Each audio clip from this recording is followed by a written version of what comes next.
అధిక బరువు అనేక సమస్యలకు కారణం. సాహితీ యోగా ఆన్లైన్ క్లాసులో జాయిన్ అవ్వండి. నటుడు చంద్రకాంత్ మృతి అతని కుటుంబానికి తీరని లోటు. తల్లిదండ్రులు, భార్య, 2 పిల్లలు ఉన్న పవిత్ర జయరామే ప్రపంచం అనుకుని బతికాడు. ఆమె మరణించడంతో ఎటు పాలుపోలేని స్థితిలోకి వెళ్లి ఉరివేసుకొని ఆత్మహత్య చేసుకున్నాడు.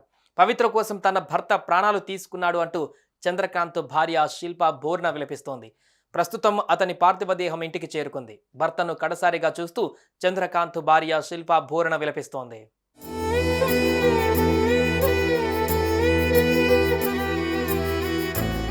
పిల్లల కేరింతలు వినిపించే ఆ ఇంట్లో ఇప్పుడు శోకాలు వినిపిస్తున్నాయి.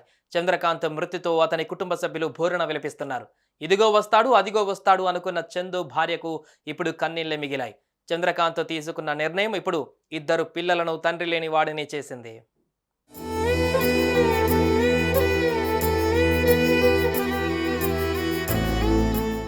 ఎక్కడ ఉన్నా, ఎలా ఉన్నా, ఎవరితో ఉన్నా తన భర్త ఎప్పటికైనా తన దగ్గరికి వస్తాడు అనుకుంది శిల్ప. అలా అప్పుడప్పుడు వచ్చి కొట్టినా కూడా నా భర్తేగా అని భరించింది. 11 ఏళ్లు ప్రేమించుకొని పెళ్లి చేసుకున్నందుకు తన సంసారాన్ని బయట వేసుకోవాలనుకోలేదు శిల్ప. ఎంత బాధ ఉన్నా దిగమింగుకుంటూ వస్తుంది.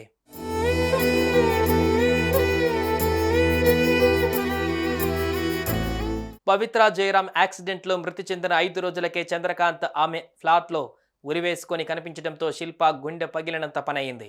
భర్త ఎప్పటికైనా తన దగ్గరకు వస్తాడనుకుంటే ప్రాణాలు తీసుకొని అనంతలోకాలకు వెళ్ళిపోయాడంటూ బోరుమంటోంది. 3rd క్లాస్ LKG చదువుతున్న చిన్న పిల్లలు ఉన్నారని వారికి ఏం చెప్పాలంటూ కన్నింటి పర్యాంతమవుతోంది. అటు తన కొడుకు ఎప్పుడు కూడా తమను పట్టించుకోలేదంటున్నాడు చంద్రకాంత్ తండ్రి. పవిత్రతో పరిచయం ఏర్పడిన తర్వాత కుటుంబానికి పూర్తిగా దూరమయ్యాడని, నెలకు 30,000 ఇచ్చేవాడని, తర్వాత ముఖం కూడా చూపించేవాడు కాదన్నారు. అటు చనిపోయే 2 రోజుల ముందు తాను ఆత్మహత్య చేసుకుంటున్నట్లు చెప్పాడన్నారు.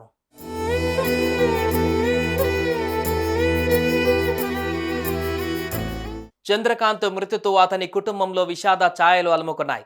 బంగారం లాంటి భార్య, పిల్లలను వదిలి వెళ్లకుండా ఉంటే ఇప్పుడు తన బిడ్డ తమతోనే ఉండేవాడని అంటున్నారు కుటుంబ సభ్యులు.